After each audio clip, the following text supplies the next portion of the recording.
আপনার কি হাত পা অবশ হয়ে যায়? সকালে ঘুম থেকে উঠে মনে হয় পায়ের মধ্যে কোনো জোর নেই?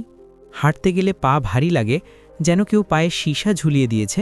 অথবা রাতের বেলা হঠাৎ করে পায়ের মধ্যে ঝিনঝিন করতে শুরু করে, যেন হাজারটা পিঁপড়ে হাঁটছে? কখনো কখনো তো মনে হয় শরীরের মধ্য দিয়ে বৈদ্যুতিক তার বয়ে যাচ্ছে, একটা অদ্ভুত শক লাগছে। যদি এই উপসর্গগুলো আপনার সাথে মিলে যায়, তাহলে অনুরোধ করব এই মুহূর্তে যা করছেন থামিয়ে দিয়ে আমার কথাগুলো মনোযোগ দিয়ে শুনুন। কারণ আজকের এই আলোচনা হয়তো আপনার জীবনে একটা বড় পরিবর্তন নিয়ে আসতে পারে। দেখুন, এই যে লক্ষণগুলোর কথা বললাম, এগুলোকে আমরা অনেকেই হালকাভাবে নিয়ে থাকি। ভাবি বয়স হচ্ছে, শরীরে একটু দুর্বলতা আসবেই। কিন্তু বিশ্বাস করুন, এই ছোট ছোট লক্ষণগুলোই আপনাকে একটা বড় সমস্যার দিকে ঠেলে দিতে পারে। যদি এখনই সচেতন না হন, যদি এই উপসর্গগুলোকে আরও কিছুদিন অবহেলা করতে থাকেন, তাহলে একটা সময় আসবে যখন আপনার পা এতটাই দুর্বল হয়ে যাবে যে হাঁটতে গেলে টলমল করবেন, পায়ের ভারসাম্য ঠিক রাখতে পারবেন না। সিঁড়ি বেয়ে ওঠা তো দূরের কথা, সমতল মেঝেতেও হাঁটতে ভয় লাগবে। আর সবচেয়ে ভয়ের ব্যাপার হলো, ধীরে ধীরে আপনার শরীরের যে হাজারো সূক্ষ্ম স্নায়ু জালের মতো ছড়িয়ে আছে, সেগুলো নিষ্ক্রিয় হতে শুরু করবে। এই সমস্যাটার নাম নিউরোপ্যাথি। আমাদের দেশের বেশিরভাগ মানুষ এই শব্দটাই শোনেননি, কিন্তু যখন এই রোগ গভীর পর্যায়ে চলে যায়, তখন হাজার হাজার টাকা খরচ করেও সম্পূর্ণ সুস্থ হওয়া যায় না। ডাক্তাররা তখন বলেন আরও আগে আসলে ভালো হতো। কিন্তু আজকে আমি আপনাদের যে 5টি প্রাকৃতিক খাবারের কথা বলতে যাচ্ছি, সেগুলো এক কথায় বলতে গেলে আপনার স্নায়ুর খাদ্য। এই খাবারগুলোকে সুপারফুড বলা হয়, কারণ এগুলোর মধ্যে এমন কিছু বিশেষ ভিটামিন আর মিনারেল আছে, যেগুলোর অভাবে আমাদের শরীরের স্নায়ুতন্ত্র দুর্বল হয়ে যায়, শুকিয়ে যায়, কাজ করা বন্ধ করে দেয়। তবে এক মুহূর্ত দাঁড়ান, এই আলোচনা শুরু করার আগে আমি আপনাদের কাছ থেকে কিছু জানতে চাই। আপনি ঠিক এখন এই আলোচনাটি কোন জায়গা থেকে দেখছেন? আর আপনার বর্তমান বয়স কত? নিচে কমেন্টে অবশ্যই জানাবেন, কারণ আমাদের প্রতিটি কথোপকথনই আপনাকে আরও ভালোভাবে বুঝতে সাহায্য করে। এবার আসি মূল আলোচনায়। বিশেষ করে 50 বছরের উপরে যাদের বয়স, তাদের ক্ষেত্রে পায়ের এই জড়তা, দুর্বলতা, ঝিনঝিন করা, অবশ ভাব, শূন্যতার অনুভূতি, এগুলো মূলত স্নায়ুর সমস্যা থেকেই আসে। সাথে থাকে পায়ে রক্ত চলাচলের সমস্যা।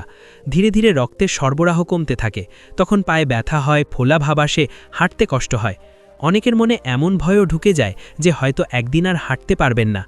কিন্তু আজকে আমি আপনাদের যে ঘরোয়া উপায়গুলো বলবো, সেগুলো মেনে চললে আপনি নিজেই নিজের এই সমস্যা থেকে মুক্তি পেতে পারেন। আসলে সবচেয়ে বড় সমস্যাটা হলো, যখন কোনো স্নায়ু দুর্বল হতে শুরু করে বা ক্ষতিগ্রস্ত হয়, সেই স্নায়ুতে পুষ্টির সরবরাহ কমে যায়। আমাদের শরীরের হাতে পায়ে যে স্নায়ুগুলো ছড়িয়ে আছে, সেগুলোতে খাদ্য পৌঁছানোর ব্যবস্থা যখন বাধাগ্রস্ত হয়, তখন সেই স্নায়ুগুলো শুকিয়ে যেতে থাকে। তারা আর তাদের কাজ ঠিকমতো করতে পারে না। এখন অনেকে তো মনে করেন যে হাত পা কাঁপা, ঘাড় কাঁপা, মাথা কাঁপা, শরীর টলমল করা, পায়ে ভর দিতে না পারা, চোখে ধোঁয়াশা দেখা, মনে ভয় কাজ করা, এগুলোও স্নায়ুর সমস্যা। আসলে এগুলো একটু ভিন্ন ধরনের স্নায়ুর সমস্যা। আমাদের শরীরে 2 ধরনের স্নায়ুতন্ত্র আছে। একটা হলো অটোনমিক নার্ভাস সিস্টেম, আরেকটা হলো সেন্সরি বা peripheral nervous system. Autonomic nervous সিস্টেমের উপর আমাদের কোনো নিয়ন্ত্রণ নেই, এটা নিজে নিজেই কাজ করে। যখন এই সিস্টেমে কোনো গোলযোগ হয়, তখন ভয়, দুশ্চিন্তা, হাত পা কাঁপা, অকারণে ঘাম হওয়া, এসব সমস্যা দেখা দেয়। এই সমস্যা যদি দীর্ঘদিন ধরে থাকে, তাহলে মনের মধ্যে একটা ভয় বাসা বাঁধে। সেখান থেকে দুশ্চিন্তা, বিষণ্ণতা, এমনকি ঘুম না হওয়ার সমস্যা পর্যন্ত চলে আসে। এই ধরনের রোগীরা ধীরে ধীরে এক ধরনের ভয়ের জগতে ঢুকে যান। তাদের মনের মধ্যে নেগেটিভ চিন্তার একটা প্যাটার্ন তৈরি হয়ে যায়। যে কাজগুলো আগে খুব স্বাভাবিকভাবে করতেন, এখন সেই কাজগুলো করার আগে মনে ভয় আসে, হাত পা কাঁপতে থাকে, মনে হয় হয়তো ভুল হয়ে যাবে, হয়তো পারবেন না। অনেকের ক্ষেত্রে দেখা যায় হঠাৎ চোখে ঘোলা দেখছে, শ্বাস নিতে কষ্ট হচ্ছে, হাঁপিয়ে উঠছেন, হাত পা কাঁপছে, শরীরে ঘাম ঝরছে, মনে হচ্ছে এখনই হয়তো কিছু একটা হবে, এখনই শেষ। এই ভয়গুলো আসলে দুশ্চিন্তা আর আতঙ্ক থেকে আসে। এই ধরনের মানুষ সবসময় নেগেটিভ চিন্তার মধ্যে থাকেন, এক ধরনের প্রাথমিক বিষণ্ণতার মধ্যে থাকেন। এই সমস্যাগুলো হয় আসলে আমাদের মস্তিষ্কের রাসায়নিক ভারসাম্যহীনতার কারণে, আর অটোনমিক নার্ভাস সিস্টেমের অস্বাভাবিক উত্তেজনার কারণে। কিন্তু আজকে যে স্নায়ুর সমস্যার কথা বলবো, সেটা হলো আমাদের সারা শরীর জুড়ে জালের মতো ছড়িয়ে থাকা সেই স্নায়ুগুলো, যেগুলো বৈদ্যুতিক তারের মতো আমাদের অনুভূতি সরবরাহ করে। এই স্নায়ুগুলো দুর্বল হয়ে গেলে শরীরে কাঁপুনি, অবশ ভাব, ঝিনঝিন করা, বিদ্যুৎ স্পর্শের মতো ব্যথা, এসব হয়। আর এই সমস্যা 50 বছরের পর থেকে শুরু হতে থাকে, ধীরে ধীরে আরও খারাপ হতে থাকে। তখন কত ওষুধ খেলেও আর ভালো হয় না। কিন্তু আজকে যে ঘরোয়া উপায়গুলো আপনাদের বলবো সেগুলো 2 ধরনের স্নায়ুর সমস্যাতেই কাজ করবে। প্রথম যে খাবারটির কথা বলবো সেটা হলো তিসির বীজ বা ফ্ল্যাক্স সিড। এই বীজটাকে সুপারফুড বলা হয়, কারণ এর মধ্যে একটা বিশেষ ভিটামিন আছে যার নাম ওমেগা-3 ফ্যাটি অ্যাসিড। এই ওমেগা-3 আপনার স্নায়ুর উপরে যে মায়োলিন শীথ বা আবরণ থাকে সেটা ঠিক করে দেয়। এই আবরণ নষ্ট হয়ে গেলে স্নায়ুর মধ্য দিয়ে যে সংকেত যাওয়া আসা করে সেটা দুর্বল হয়ে যায় বা বন্ধ হয়ে যায়। তখনই পিন ফোটার মতো ব্যথা হয়, কাঁটা ফোটার মতো ব্যথা হয়, বৈদ্যুতিক শকের মতো ব্যথা হয়। তিসি বীজের মধ্যে থাকা ওমেগা-3 ফ্যাটি অ্যাসিড এই মায়োলিন শীথ মেরামত করে, সংকেতকে সতেজ করে। তাই নিয়মিত যদি তিসি বীজ খান, আপনার শরীরে পর্যাপ্ত ওমেগা-3 যাবে, সাথে আরও অনেক মিনারেল যাবে। আয়রন, ফোলেট, ক্যালসিয়াম, ম্যাগনেসিয়াম আর ভিটামিন B6 প্রচুর পরিমাণে যাবে। এগুলো আপনার স্নায়ুকে শক্তিশালী করবে। সব ধরনের স্নায়ুর সমস্যা থেকে ধীরে ধীরে মুক্তি পাবেন। তিসি বীজ কীভাবে খাবেন? নিয়মিত 1 থেকে 1.5 চামচ করে খেতে হবে, কিন্তু সাবধান, গোটা অবস্থায় কখনোই খাবেন না। এটাকে শুকনো খোলা প্যানে হালকা ভেদে পাউডার করে নিতে হবে। তারপর ডাল, ডালিয়া, দই বা কোনো সবজির সাথে মিশিয়ে খেতে পারেন, কুসুম গরম জলের সাথে মিশিয়ে খেতে পারেন, স্যালাড বা স্মুদিতে মিশিয়েও খেতে পারেন।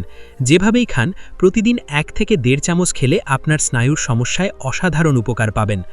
দ্বিতীয় যে খাবারটির কথা বলবো সেটা হলো কুমড়োর বীজ বা পাম্পকিন সিডস।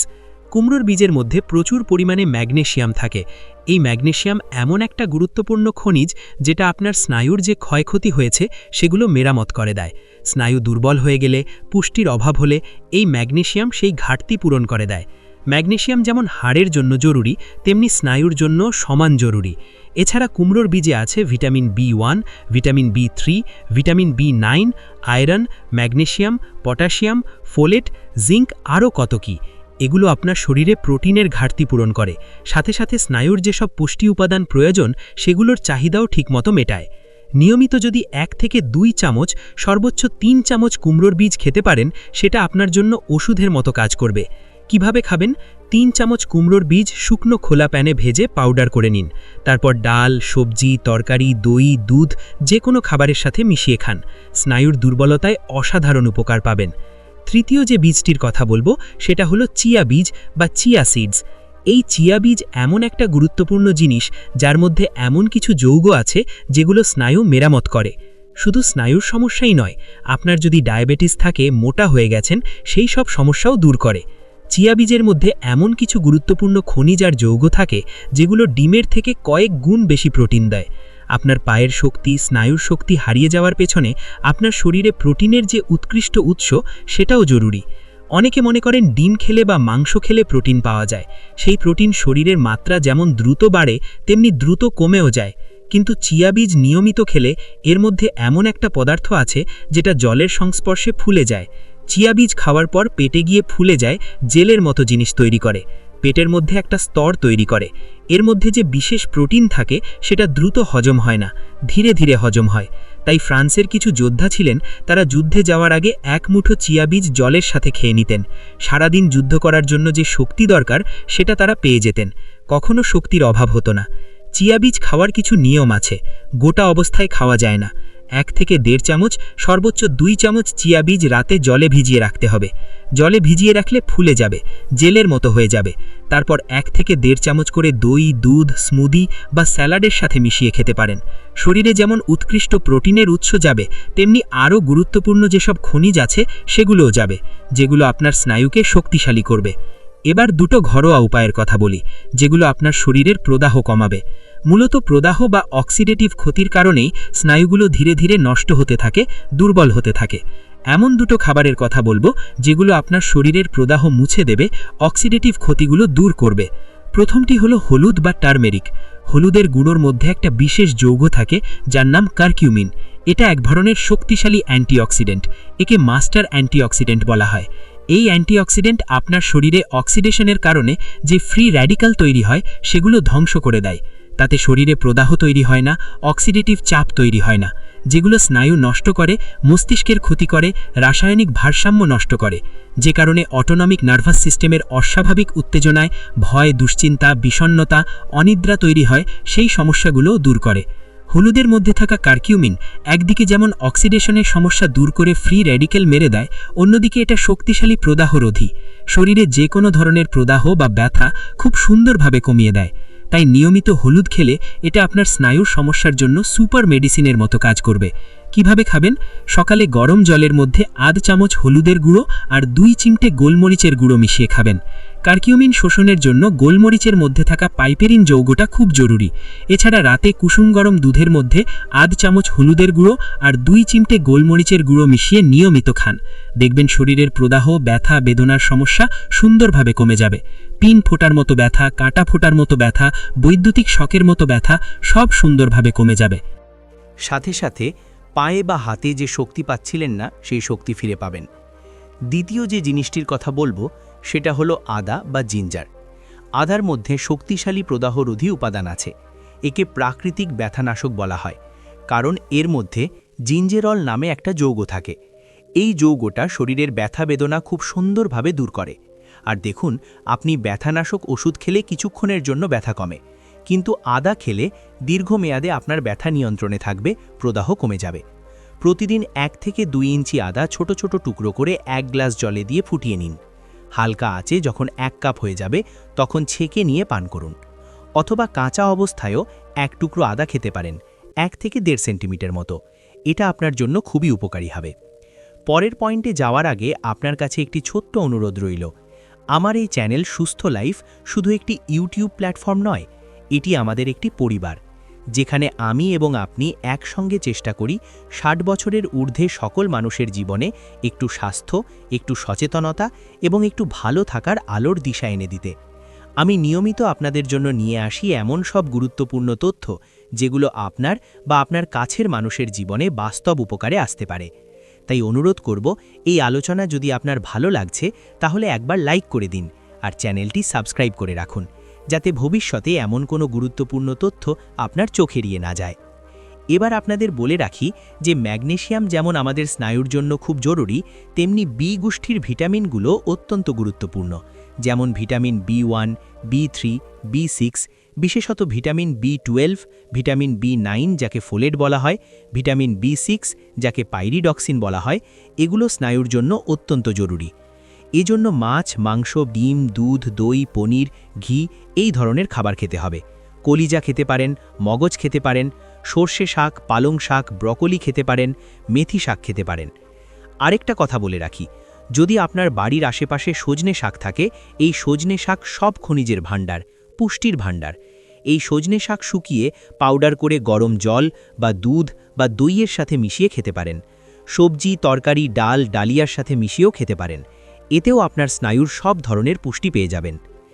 এখন একটু বিস্তারিতভাবে বোঝা যাক কেন এই পুষ্টি উপাদানগুলো আমাদের স্নায়ুর জন্য এতটা জরুরি।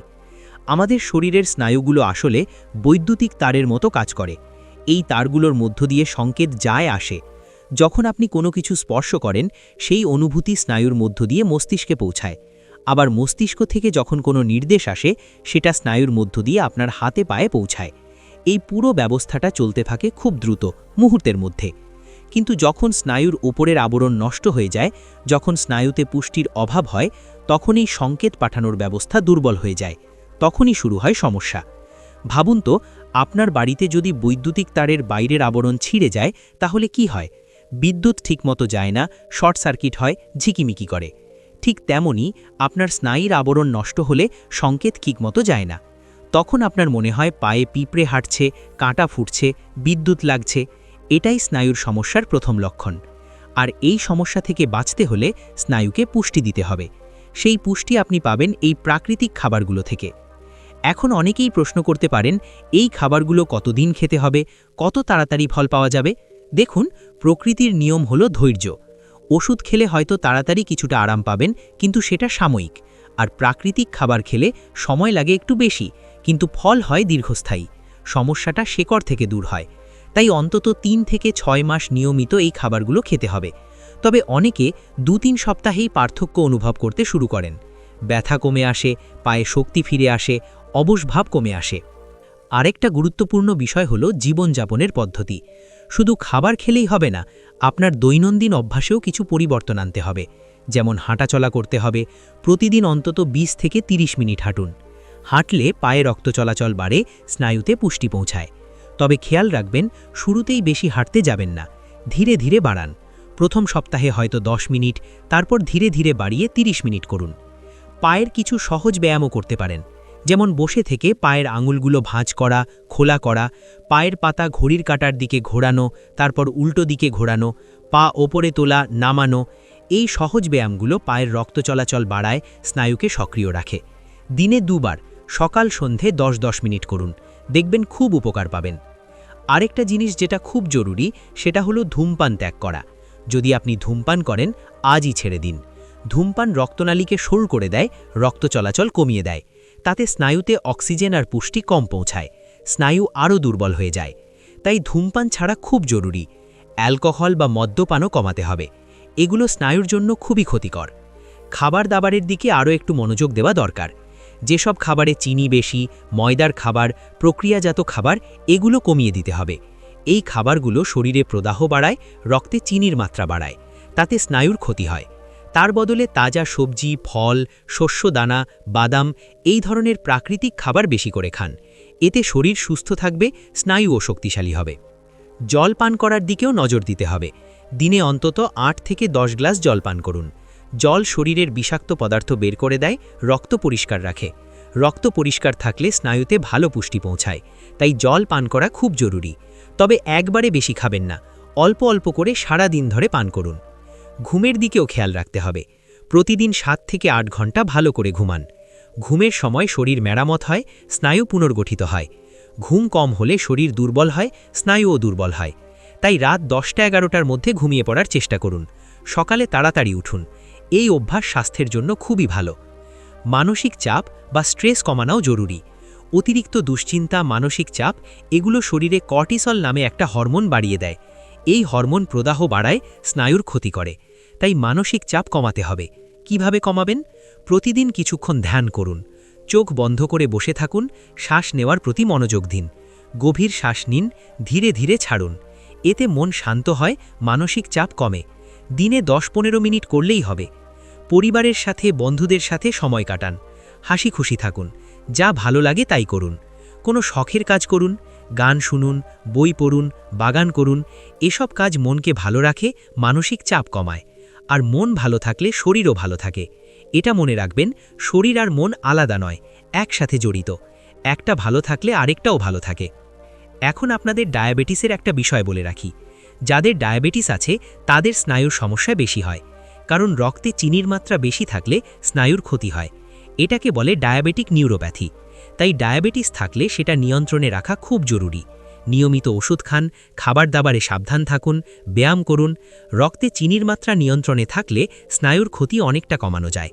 আর যদি ইতিমধ্যে স্নায়ুর সমস্যা শুরু হয়ে গেছে, তাহলে আজ থেকেই ডায়াবেটিস নিয়ন্ত্রণে আরও বেশি সচেতন হন। সাথে সাথে এই প্রাকৃতিক খাবারগুলো খান। দুদিক থেকে কাজ করলে ভালো ফল পাবেন। রক্তচাপের বিষয়টাও গুরুত্বপূর্ণ। উচ্চ রক্তচাপ থাকলে সেটাও নিয়ন্ত্রণে রাখতে হবে। উচ্চ রক্তচাপ রক্তনালীকে ক্ষতি করে, রক্ত চলাচল কমিয়ে দেয়। তাতে স্নায়ুতে কম পুষ্টি পৌঁছায়। তাই রক্তচাপ নিয়মিত মাপুন, প্রয়োজনে ওষুধ খান, লবণ কম খান, মানসিক চাপ কমান। রক্তচাপ নিয়ন্ত্রণে থাকলে স্নায়ুর স্বাস্থ্য ভালো থাকবে। শরীরের ওজনের দিকেও নজর দিতে হবে। অতিরিক্ত ওজন থাকলে সেটা কমাতে হবে। বেশি ওজন থাকলে পায়ে চাপ বেশি পড়ে, হাঁটতে কষ্ট হয়, রক্ত চলাচল কমে যায়। তাই ওজন স্বাভাবিক রাখার চেষ্টা করুন। সঠিক খাবার খান, নিয়মিত হাঁটুন, ব্যায়াম করুন। ধীরে ধীরে ওজন কমবে, তাড়াহুড়ো করবেন না। মাসে 1-2 কেজি কমলেই যথেষ্ট। ধীরে ধীরে কমানো স্বাস্থ্যের জন্য ভালো। পায়ের যত্নের দিকেও মনোযোগ দিন। প্রতিদিন পা ধুয়ে ভালো করে মুছে নিন। পায়ের আঙুলের ফাঁকে যেন জল জমে না থাকে। আর্দ্রতা থাকলে ছত্রাক সংক্রমণ হতে পারে, তাই ভালো করে শুকিয়ে নিন। তারপর পায়ে ময়েশ্চারাইজার বা নারকেল তেল লাগান। এতে পায়ের চামড়া নরম থাকবে, ফাটবে না। পায়ে কোনো কাঁটা ছেঁড়া, ফোসকা, ক্ষত হলে অবহেলা করবেন না। সাথে সাথে চিকিৎসা করুন, কারণ স্নায়ুর সমস্যা থাকলে পায়ে ব্যথা কম অনুভূত হয়। ছোট কাঁটা ছেঁড়াও বড় সমস্যা হয়ে যেতে পারে, তাই সাবধান থাকুন। জুতো পায়ের মাপের হতে হবে। খুব টাইট জুতো পরবেন না। টাইট জুতোতে পা চাপা পড়ে, রক্ত চলাচল কমে যায়। আবার খুব ঢিলেঢালা জুতোও ভালো নয়, তাতে হাঁটতে অসুবিধে হয়, পা মচকে যেতে পারে। মাপ মতো আরামদায়ক জুতো পরুন। নরম তলার জুতো বেছে নিন। এতে পায়ে চাপ কম পড়ে, হাঁটতে সুবিধে হয়। বাড়িতে খালি পায়ে না হেঁটে নরম চপ্পল পরে হাঁটুন, তাতে পায়ে কোনো কিছু ফুটবে না, নিরাপদ থাকবেন। এবার কিছু সতর্কতার কথা বলি। এই প্রাকৃতিক খাবারগুলো বেশিরভাগ মানুষের জন্য নিরাপদ, তবে কিছু ক্ষেত্রে সাবধানতা দরকার। যেমন যদি আপনি রক্ত পাতলা করার ওষুধ খান, তাহলে হলুদ বা আদা বেশি খাওয়ার আগে ডাক্তারের সাথে কথা বলুন। এগুলো রক্ত পাতলা করার ধর্ম আছে, ওষুধের সাথে মিলে গিয়ে সমস্যা হতে পারে। আবার যদি পিত্তথলিতে পাথর থাকে, তাহলে হলুদ বেশি খাওয়া ঠিক নয়, এতে পিত্ত বেশি তৈরি হয়, সমস্যা বাড়তে পারে। চিয়া বীজ বা তিসি বীজ প্রথমবার খাওয়ার সময় অল্প পরিমাণ থেকে শুরু করুন। হঠাৎ বেশি খেলে পেটে গ্যাস, ফোলা ভাব হতে পারে। ধীরে ধীরে পরিমাণ বাড়ান, শরীর অভ্যস্ত হয়ে যাবে। আর এই বীজগুলো খাওয়ার সাথে সাথে বেশি জল পান করুন, না হলে কোষ্ঠকাঠিন্য হতে পারে। বীজগুলো জল শোষণ করে, তাই শরীরে বেশি জল দরকার। গর্ভবতী বা স্তন্যদানকারী মহিলারা এই খাবারগুলো খাওয়ার আগে ডাক্তারের পরামর্শ নিন। যদিও এগুলো সাধারণত নিরাপদ, তবু সতর্কতার জন্য জিজ্ঞেস করে নেওয়া ভালো। আর ছোট বাচ্চাদের ক্ষেত্রেও সাবধান। 3-4 বছরের কম বয়সী বাচ্চাদের গোটা বীজ দেবেন না, গলায় আটকে যেতে পারে। পাউডার করে খুব অল্প পরিমাণ দিতে পারেন। আর যদি কোনো খাবারে অ্যালার্জি থাকে, তাহলে সেটা খাবেন না। যেমন কারোর বাদামে অ্যালার্জি থাকে, তাহলে কুমড়োর বীজ বা অন্য বীজে সতর্ক থাকুন। প্রথমবার অল্প খেয়ে দেখুন কোনো সমস্যা হয় কিনা। সমস্যা না হলে তবেই নিয়মিত খান। শরীরের কথা শুনুন, শরীর আপনাকে বলে দেবে কোনটা মানাচ্ছে, কোনটা মানাচ্ছে না। এখন একটা বাস্তব উদাহরণ দিই। আমার এক প্রতিবেশী ছিলেন, বয়স প্রায় 60।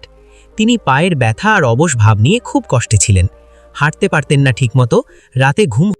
তখন তাকে এই প্রাকৃতিক উপায়গুলোর কথা বললাম। প্রথমে তিনি খুব একটা বিশ্বাস করেননি, ভেবেছিলেন এত সহজ খাবার দিয়ে কি আর হবে। কিন্তু যেহেতু আর কোনো ক্ষতি নেই, তাই শুরু করলেন। প্রতিদিন সকালে তিসি বীজ, কুমড়োর বীজ, চিয়া বীজ খেতে লাগলেন। সকালে গরম জলের সাথে হলুদ, রাতে দুধের সাথে হলুদ খেতে লাগলেন। আদার চা পান করতে লাগলেন। প্রথম সপ্তাহে খুব একটা পরিবর্তন টের পাননি, কিন্তু দ্বিতীয় সপ্তাহের শেষের দিকে লক্ষ্য করলেন রাতে ঝিনঝিনি একটু কমেছে, ঘুম একটু ভালো হচ্ছে। তৃতীয় সপ্তাহে পায়ের ব্যথা কমতে শুরু করল।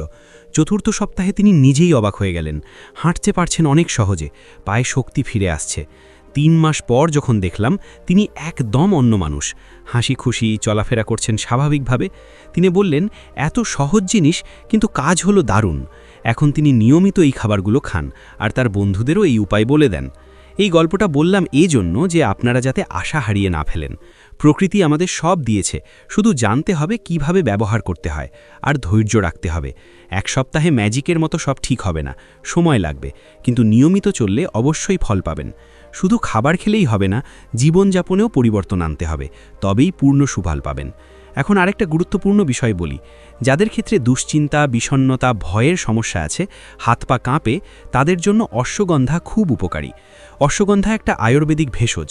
এটা মনকে শান্ত করে, দুশ্চিন্তা কমায়, ঘুম ভালো করে, স্নায়ুকে শক্তিশালী করে। তবে অশ্বগন্ধা খাওয়ার সঠিক নিয়ম আছে, সবার জন্য এক নিয়ম নয়, তাই কোনো আয়ুর্বেদিক চিকিৎসকের পরামর্শ নিয়ে খাওয়া উচিত। তিনি আপনার শরীরের প্রকৃতি বুঝে সঠিক মাত্রা বলে দেবেন, তাতে ভালো ফল পাবেন। অশ্বগন্ধা সাধারণত গুঁড়ো অবস্থায় পাওয়া যায়, দুধের সাথে মিশিয়ে খাওয়া যায় বা ক্যাপসুল আকারেও পাওয়া যায়।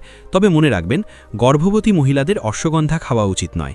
আর যাদের থাইরয়েডের সমস্যা আছে, বিশেষত হাইপারথাইরয়েডিজম, তাদেরও সাবধান থাকা উচিত, কারণ অশ্বগন্ধা থাইরয়েড হরমোন বাড়াতে পারে, তাই ডাক্তারের পরামর্শ ছাড়া খাবেন না।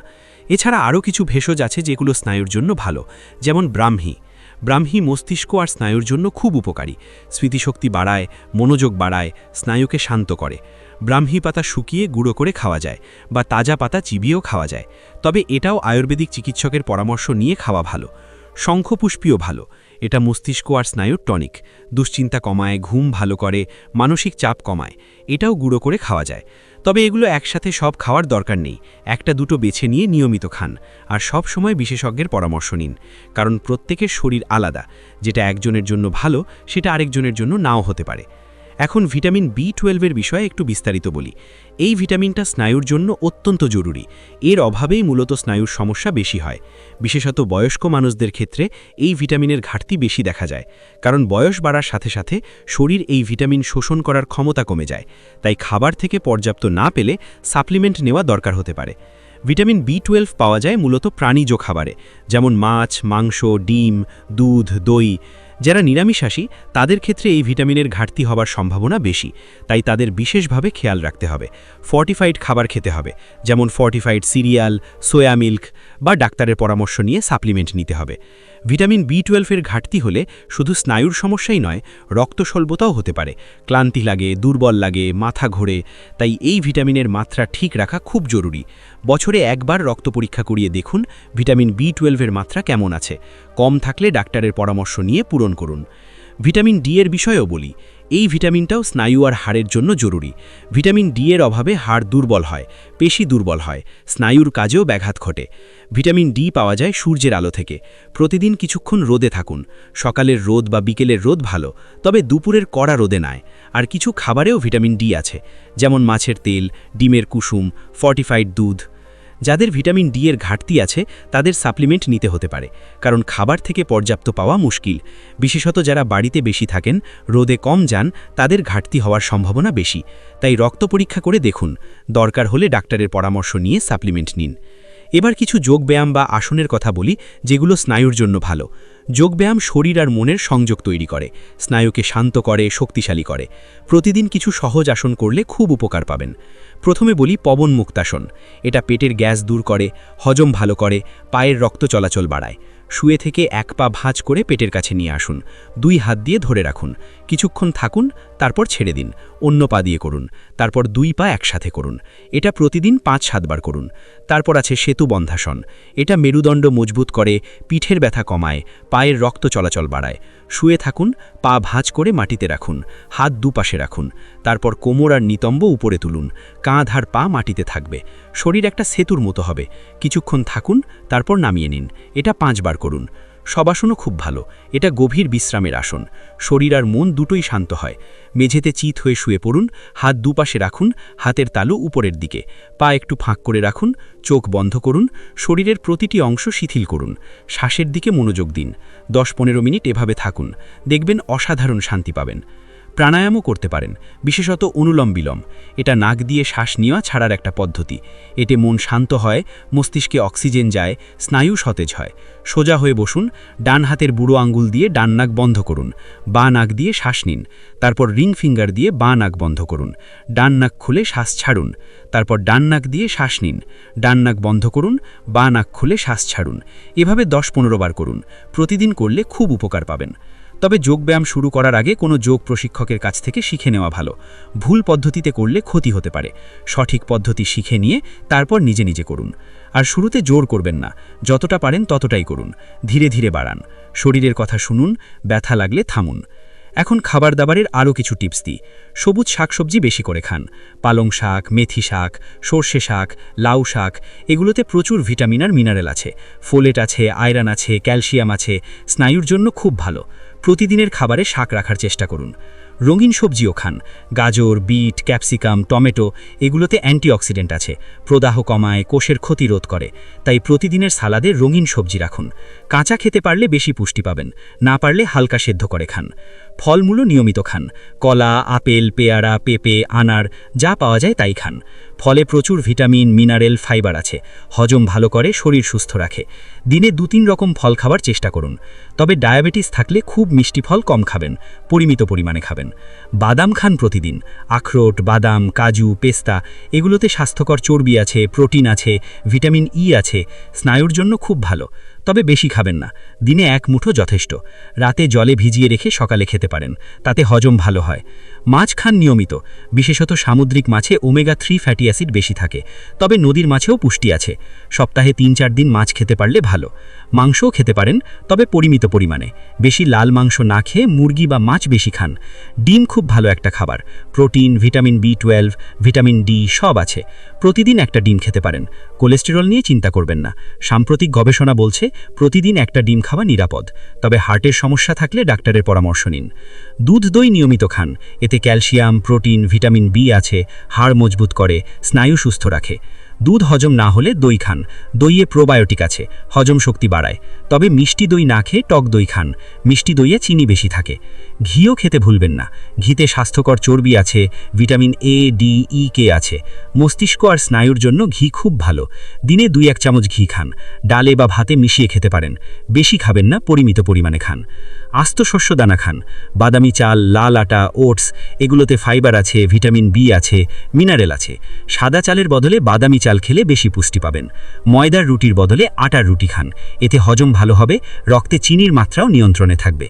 চা কফি বেশি খাবেন না, দিনে 2-3 বারের বেশি নয়। বেশি ক্যাফেইন স্নায়ুকে উত্তেজিত করে, ঘুমে ব্যাঘাত ঘটায়। তার বদলে গ্রিন টি বা হার্বাল টি পান করতে পারেন, এগুলো স্বাস্থ্যকর, অ্যান্টিঅক্সিডেন্ট আছে। প্রক্রিয়াজাত খাবার, ফাস্ট ফুড, জাঙ্ক ফুড এগুলো এড়িয়ে চলুন, এতে অস্বাস্থ্যকর চর্বি, চিনি, লবণ বেশি থাকে, প্রদাহ বাড়ায়, ওজন বাড়ায়, স্বাস্থ্যের ক্ষতি করে। তার বদলে ঘরে তৈরি সাধারণ খাবার খান, সেটাই সবচেয়ে ভালো। এবার জীবনযাপনের আরও কিছু দিক নিয়ে বলি। সামাজিক সংযোগ বজায় রাখুন, পরিবারের সাথে, বন্ধুদের সাথে সময় কাটান, কথা বলুন, হাসুন, আনন্দ করুন। একাকিত্ব মানসিক চাপ বাড়ায়, বিষণ্ণতা আনে। তাই মানুষের সাথে মেশান, সামাজিক কাজে যুক্ত হন, মন ভালো থাকবে, শরীরও ভালো থাকবে। নতুন কিছু শিখুন, মন সক্রিয় রাখুন, বই পড়ুন, ধাঁধা সমাধান করুন, নতুন ভাষা শিখুন, নতুন দক্ষতা অর্জন করুন। এতে মস্তিষ্ক সক্রিয় থাকে, স্মৃতিশক্তি ভালো থাকে। আর যখন মস্তিষ্ক সুস্থ থাকে, স্নায়ুও সুস্থ থাকে। হাসুন বেশি করে, হাসলে শরীরে এন্ডরফিন নামে একটা হরমোন বের হয়, এটা প্রাকৃতিক ব্যথানাশক, মন ভালো করে। তাই কৌতুক শুনুন, কমেডি দেখুন, হাসি খুশি মানুষের সাথে থাকুন, নিজেও হাসুন, অন্যকেও হাসান। ধন্যবাদ জ্ঞাপন করুন, প্রতিদিন 3টে জিনিসের জন্য কৃতজ্ঞতা প্রকাশ করুন। হতে পারে ছোট ছোট জিনিস, সকালের রোদ, একবেলা ভালো খাবার, পরিবারের সাথে সময়, যাই হোক। কৃতজ্ঞতা মনকে ইতিবাচক রাখে, সুখী করে, আর মন সুখী থাকলে শরীরও সুস্থ থাকে। নিজের যত্ন নিন, নিজেকে ভালোবাসুন। বয়স হয়েছে মানে শেষ হয়ে গেছে তা নয়, এখনও অনেক কিছু করার আছে, দেখার আছে, শেখার আছে। নিজেকে অবহেলা করবেন না। ভালো খাবার খান, ভালো পোশাক পরুন, নিজেকে সাজান, ভালো লাগবে, আত্মবিশ্বাস বাড়বে। নিয়মিত স্বাস্থ্য পরীক্ষা করান, বছরে অন্তত 1 বার পূর্ণ স্বাস্থ্য পরীক্ষা করান।